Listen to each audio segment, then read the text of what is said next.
I'm Erica Hollingsworth, and you're listening to the F1 podcast.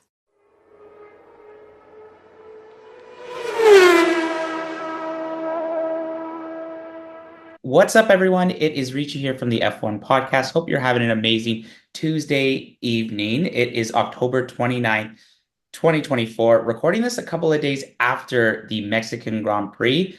And Carlos Sainz, another back-to-back Ferrari win, inching closer to maybe that constructors battle.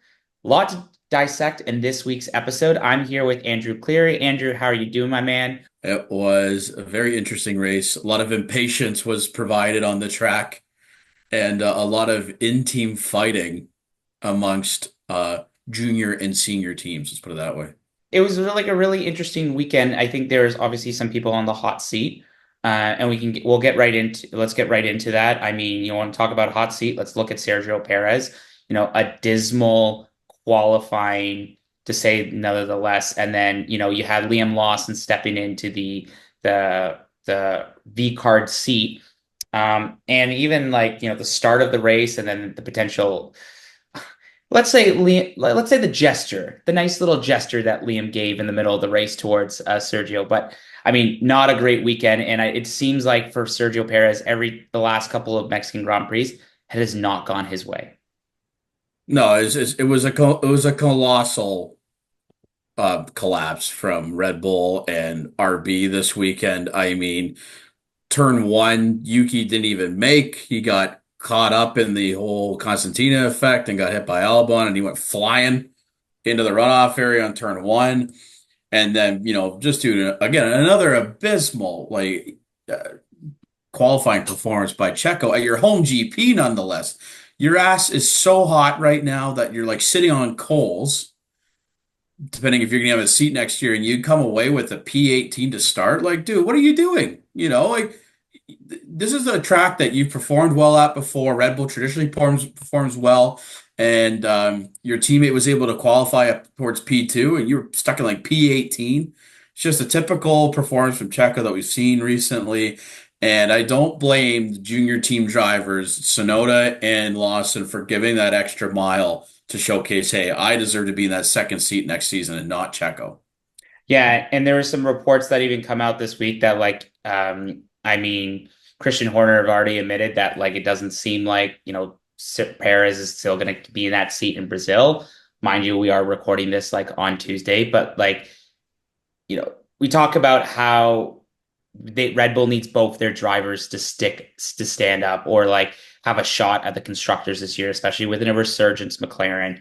And you want to talk about Ferrari, another like both drivers getting P1 and P3 this weekend. Like this is not what they need. And honestly, I don't even like put them anymore. I'm going to be honest. This is my prediction for the rest of the season.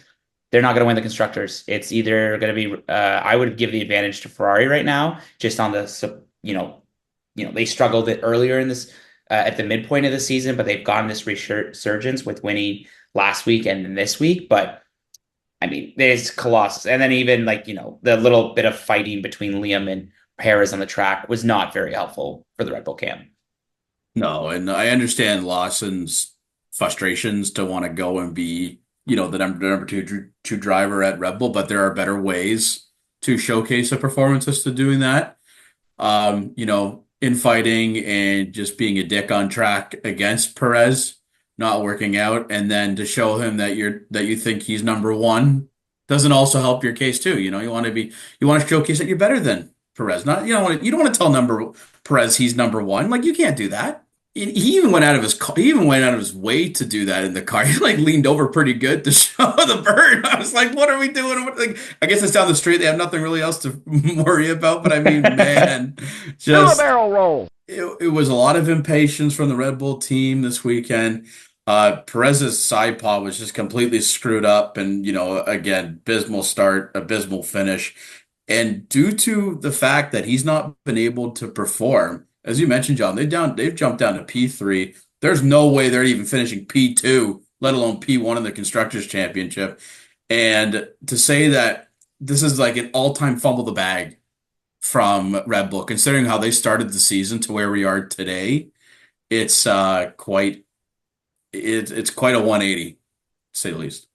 like we kind of not really talked about this, but do you wonder if like Christian Horner's to blame, like the not actually doing the proper yeah, this might be controversial, but like is he like under fire for this? Because like I highly doubt that probably the board of directors or just like the inner team would, I mean, their shareholders would probably be like, what's going I, on?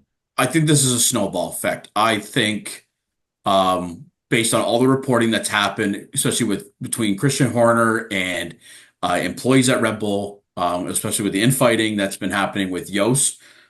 I really think the loss of Adrian Newey has really screwed them up this season. No one's been able to take direction on that car to be able to provide necessary upgrades ahead of the Ferrari, ahead of the McLaren to keep them competitive with those two teams.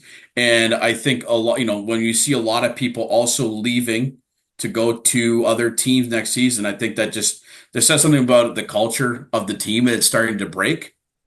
And I won't be surprised if then this leads to future people leaving. And like, is Max Verstappen even in a Red Bull seat in the next 3 years as a result, right? He wants to continue winning. He hasn't won since, oh God, I don't know, like Austria, I want to say 9, 10 races ago. He's been constantly fighting the car, constantly fighting the car, constantly fighting the car, and his team are doing nothing about it. He kind of got sick of it this weekend, and he drove like a maniac out on this out at the out of Promo. So I'm curious to hear what your thoughts were on his race this weekend. 54 points behind the leaders McLaren. And let's just get right into it. Well, also you had like a little bit of a rolling start for Perez at the start of the race.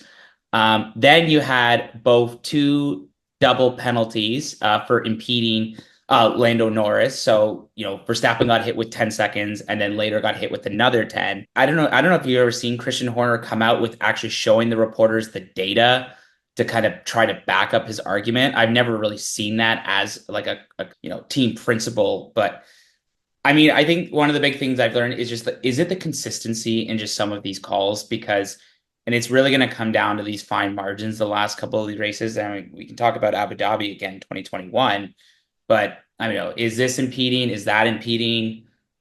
It's just been a snowball. And like, we've seen this already so much this year.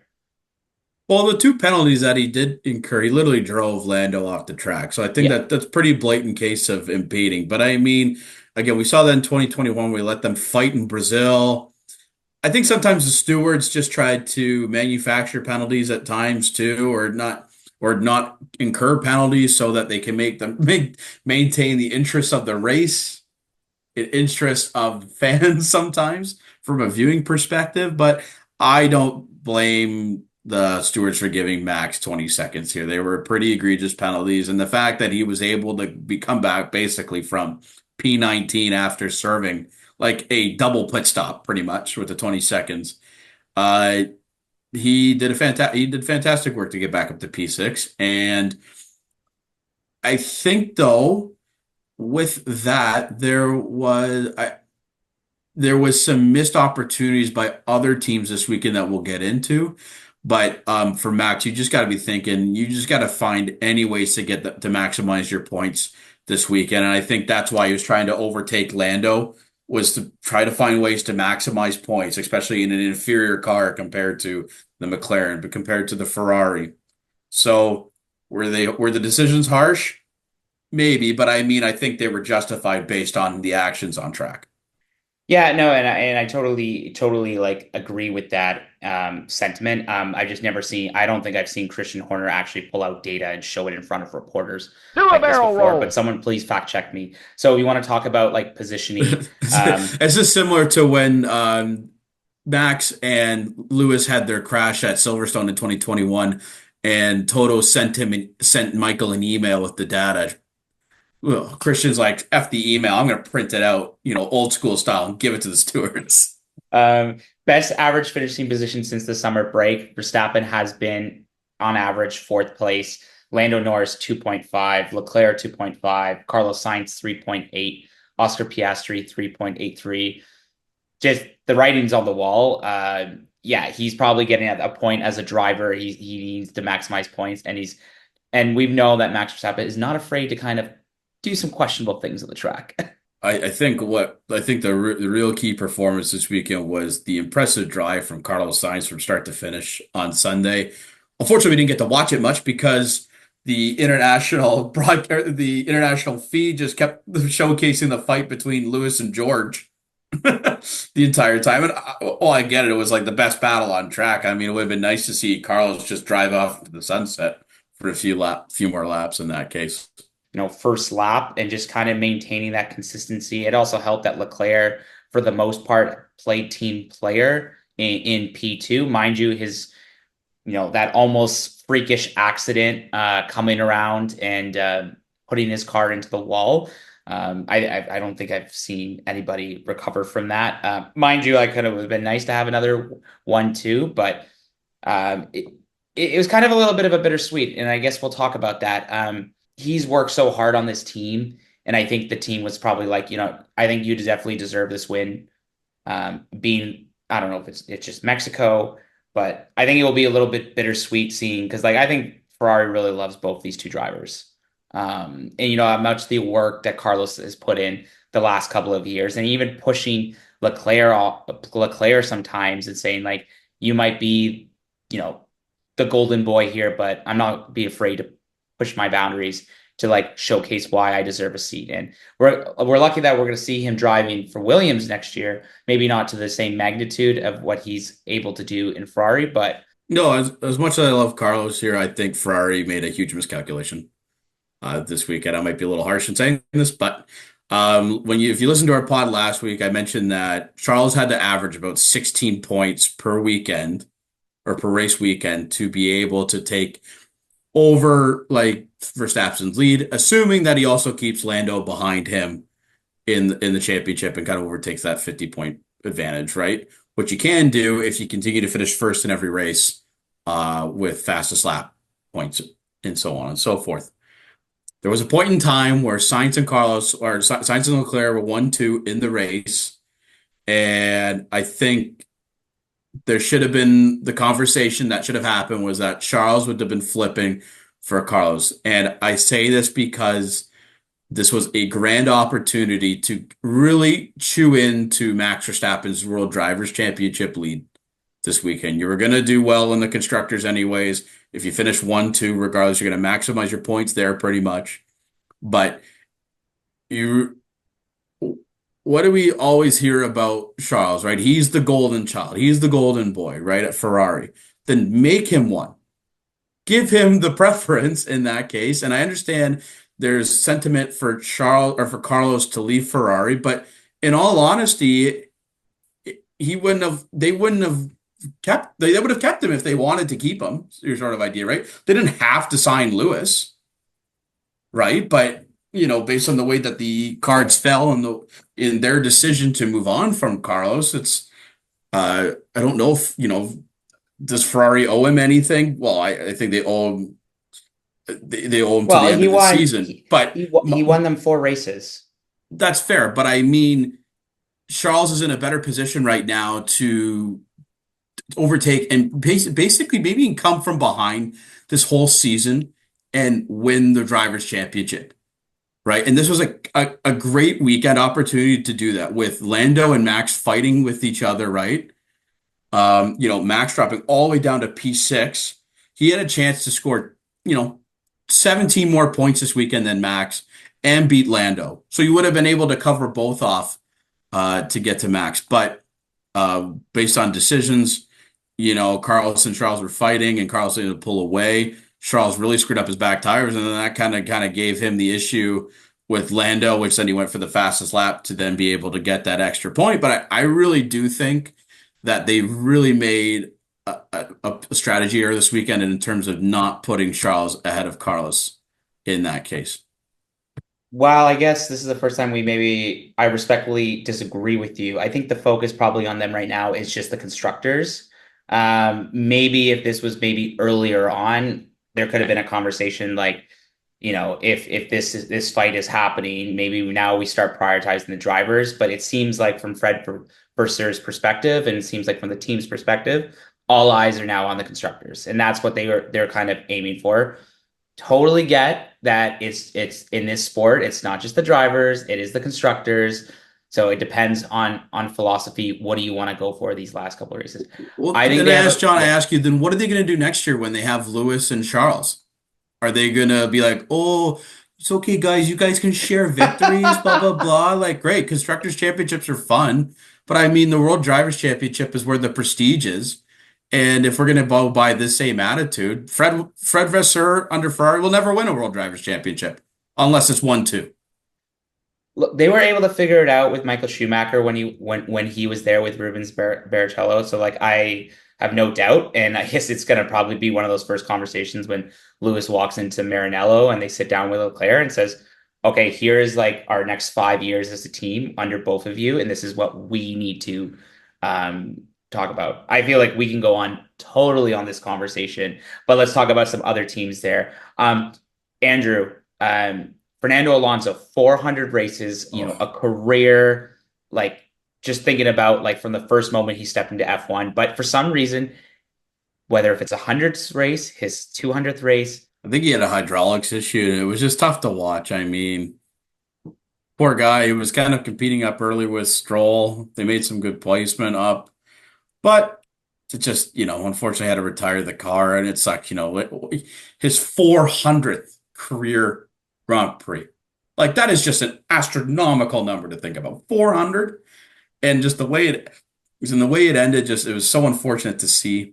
But I mean, that's just unfortunately the life of Formula One, right? So I think Stroll had some good legs to get up to P10, but in my honesty, I don't think Aston Martin are really focusing. They shouldn't focus anymore on this year's car. They yeah. should really focus on 2025. I think, in my opinion, um, they most likely have P5 locked down unless Haas continue to pull off these crazy performances like they do, where, they were able to score double points again this weekend.